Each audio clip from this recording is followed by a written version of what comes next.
Hello and welcome to Ask Dr. Sane on Facebook Live. Our guest today is Merick. I'd like to start by welcoming Merick to our segment over here.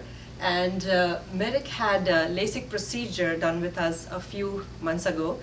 He had been using contact lenses for a long time. And in a moment, we'll hear his story about his contact lenses and the activities that he does. So finally, he decided to get laser procedure. And today, 6 months after his surgery, his vision is not 2020, not 2015, but 2010, which is much better than 2020 or 2015. So congratulations, Merick, for that achievement. Thank you very much. So we'd love to hear about your story. Tell us how long you had been in contact lenses, where you grew up, what kind of hobbies and activities you enjoy. Okay. I was first given my prescription when I was in first grade. So was that glasses? Yeah, glasses. Okay. I wore glasses when I was 6 years old. And then when I started being more active with soccer and karate lessons, I knew that my parents figured that I should probably transition to contacts. So in fourth grade, and from fourth grade all the way up until I was 25, so from 8 to 25, I was wearing contacts during the day, during soccer, during karate, and then classes at night. And we would make that transition and have to deal with the contact renewal subscriptions and glasses appointments and getting fitted and all of that stuff, all the way up until just recently, back in December when I got my operation with Dr. Sane. Okay, great. And so did you feel like the glasses or the contact lenses were getting in the way of your active, busy outdoor life? I would say yes. I mean, having to wake up every morning, deal with where's my glasses when I right as soon as I wake up, and then having to get my contacts in for the day, or having to lose when I lose contacts, or if they drop on in the bathroom, and it's just it's numbing. You can't even find it. Yeah, at some points, and then Right. when I'm super desperate, I'll just be like, heck, I'm just gonna wear my glasses for the day. Right. So that was And fun. Great. And what are the other things that you enjoy doing? I know you are super active, you like lots of other things, and you have varied interests in different things. So yeah, we'd love to know about that. I've been running since I was 8 years old for a nonprofit group called Palma Kids. They're based in San Francisco, and I've been competing with them ever since I was, not competing officially, but after high school, I've been competing with them in a club sport manner. And they put on, they organized the San Francisco Half Marathon, and then they raised the money and donated to charities nationwide, which is great. Cool. Being able to volunteer for them and volunteer for that huge event in San Francisco, which is mind-boggling how to get to be a piece of that and to be a part of the community. Aside from running, I've been swimming for a long time, non-affiliate, and then after the surgery, I've been able to embark on my journey to learn surfing. So I recently took a 3-day trip down to Santa Cruz, and being able to open my eyes underwater after you gave me the A-OK that I was okay to go to the ocean. Opening my eyes after I emerged from the water, it's a lot less to worry about. Great. And even if I had contacts and I'd be opening my eyes and losing my contacts in the water, I wouldn't be able to see what's going on because I could only see this far. So. And then a little bird told me that you also enjoy beekeeping and you love to read books as well. I do. Beekeeping I've been doing for the last 3 years now. And how many times have you got stung? I get stung every time I go out to take care of them. Okay. I believe that you're not beekeeping unless you get stung, but I wouldn't wish it upon anybody. That's not the goal. You get to interact with nature, understand the flora and the fauna and their habits, which is something that becomes very intimate in practice. And everybody, you ask any beekeeper, the same question and you'll get a whole bunch of different answers. We all have our own ways of doing things, and that's what's beautiful about it, is that life has its many different avenues, but we all get to the same place. Well, you must be a brave person to pursue that hobby, I must give you that. Yeah. And I also know that you enjoy reading books, so have you felt like now you're more comfortable reading books, you don't have to hold them very close? Because I know before surgery you were pretty nearsighted and you had astigmatism, and you would hold books very close to the eye. Do you feel like it's becoming more comfortable now, the ergonomics of it? Yeah, very much so. I think at night when I'm reading before bed, I'd hold the book maybe 2/3 of a foot away from my face. This is it, and I'd have to I'd read and then I'd fall asleep with my book on my face. But now, I'm able to read with my book 2 feet away, which is great. Right. It's been wonderful, and I don't have to wake up with my book on my face or all of that. Nice. So, or worry about where it's going because I'm pushing it somewhere. So. It's been nice being able to read far and see things from far away, but also, I appreciated going from being able to see it close up and then understanding that after this, it was just, I couldn't put a price on it, on the experience and everything. Well, I'm so glad you had such a good experience. And from what you're telling me, it definitely sounds like you have a very active lifestyle. You like reading books, you like indoor stuff, you like outdoor stuff. You like gutsy stuff like beekeeping. So definitely for all these kind of activities, you don't want the hassle of glasses or contact lens. You might feel like it's coming in the way. Yeah. So what made you ultimately decide to go for the laser vision correction? How long did it take you to make that decision?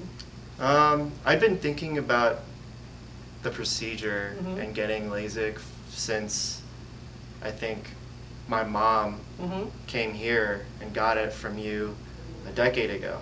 I remember being in this parking lot, and but it became more from an idea to an actual plan at the beginning of last year. I see.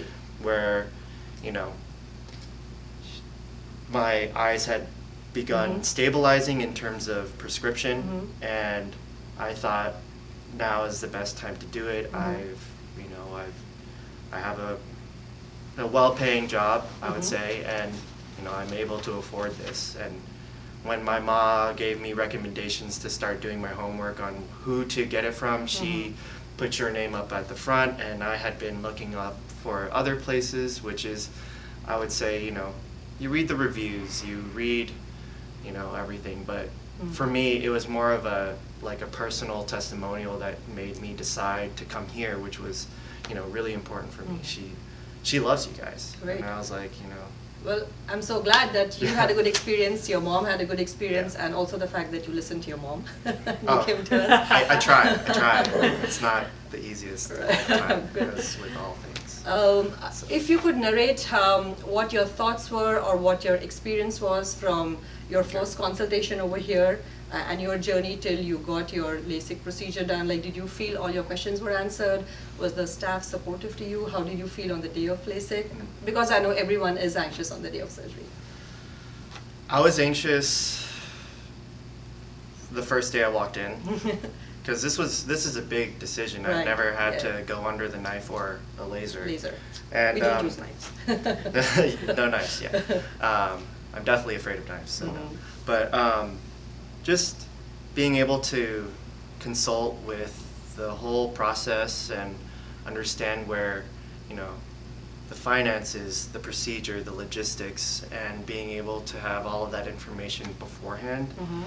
I wrote that in my review about how all of my questions were answered, but I didn't have to ask questions that much, because during the consultations and everything, your information was encompassing. It was great. So nice. Great. Coming up to the procedure was probably, I was less scared than I was going into the consultations, because I knew what I was doing and I had to. You were kind of mentally prepared. Yeah, I was more mentally prepared, which is something that I think in terms of every event in life, being well prepared is it leaves you more to not the anxiety that I feel, or I made myself feel, which is something that was great. And you were a stellar. I mean, thank you. I felt my eyeballs going the wrong way, and the light was going up, and I was actually looking down, which makes sense because if I looked at, but you stopped right away, and you just gave me some reassuring words, just make sure you look at the light, and then it continued, and then the surgery was over, and I was like, wow. I'm sure you felt relieved at the end of the procedure. Oh yeah, I was very relieved. I mean, yeah. The procedure itself, it seems scary, and things are coming at our eyes, which we're naturally born to avoid, which is something. It's a reflex, yeah. Yeah, and I'm sure you have Right. studied this profusely, but yeah, I was Good. so glad that I did this. So. Yeah, and the procedure takes about 15 minutes, and we always tell our patients, we keep talking to them throughout the procedure. We tell them exactly what to expect. We give them a heads up, so that way they are more mentally prepared, they know what to expect. And it's very normal for your vision to be kind of in and out of focus, to become dark, to become normal again during the process. But at the end of the procedure, it's all worth it, I hope. Man, the next day, I was peeking through my eyes, and I could see further than I'd ever dreamed of seeing. Like, that's Yeah, something. your 20/10 vision explains that. That's great. And I understand that you are interested in going to a chiropractic school. Is that Yeah, true? I began my application back in November, Mhm. and that was, as with all applications, gathering the necessary Right. information and all of that. But this is a new step for me. I feel like, getting my vision back, being able to do things that more physical things, and being more engaged with my community and all of those things. It's just all of a turn of a chapter in my life, I would say. Well, So- all the best with your application. Oh, no, I've already been accepted. You've been, congratulations then, very nice, yeah. Yeah. So now I know, and you guys know where to go to in case you start feeling that stiffness in your neck. We have a person here. Well, not in yet. In a few Not yet. years, yes, in But, the yeah. making. So I'm so glad that you had a good experience with us, and we could meet all that you had hoped for, and that also you gave us the opportunity to make your hopes possible. I think we have a few questions before we wrap up this segment. Okay, so what's your education? You said you have a good Oh. job now, and so what are you doing? Yeah. And then how did you get there? Well, I have a bachelor's of science in cellular and molecular biology, so it's more of the curriculum that I was studying was more gene studies and understanding that the DNA mismatches and mistakes in your DNA will cause protein abnormalities that cause a myriad of genetic diseases, and those we studied on more recovery in terms of providing the body with the chemicals that it cannot produce itself, so that you can be not just normal, but have your body function as it should, which is something that is studied, and it's I'm sure a lot of pharmaceutical companies do that now, which I don't do. I trade options. It's not exactly the traditional route, but I was introduced to the stock trade and understanding mechanics and the charts and everything via my mentor, my beekeeping mentor. So it you was can a see his 2-for-1. interest just span so many different aspects. Yeah, I like knowing where I'm going, and I like being my own boss, which is great. I work from 6:30 to 1. It's technically not 1 yet, but I couldn't thank you enough for what you've done for me, so You're I had to most come welcome. down. Sure. It's yeah. Thank you, yeah. And we are about to wrap up our segment, and before we do that, if our viewers have any questions, and if you see this later, and if you think about something, please feel free to post your questions on our Facebook page, and we'll get back to you and try to answer them as soon as possible. And I'd also like to thank Merick for coming here and joining us for this Facebook Live segment. Thank you. Thank It was you. great to have you here. Thank you. Goodbye.